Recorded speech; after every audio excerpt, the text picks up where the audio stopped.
Hello everyone, welcome to Techavro. Today in this video, I'm gonna show you how to check Facebook friend request send list.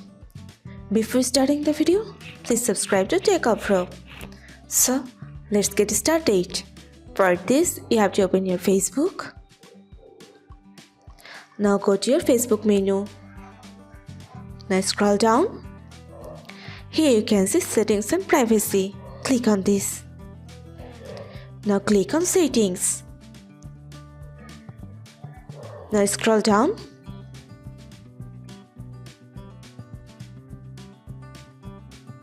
Now here you can see activity log.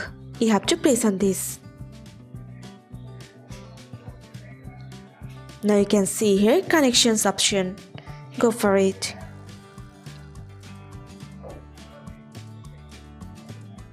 Now click on friends option.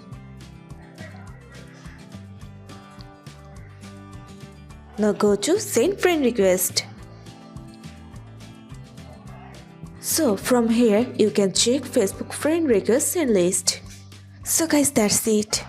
You can do this. I think this video is very helpful to you.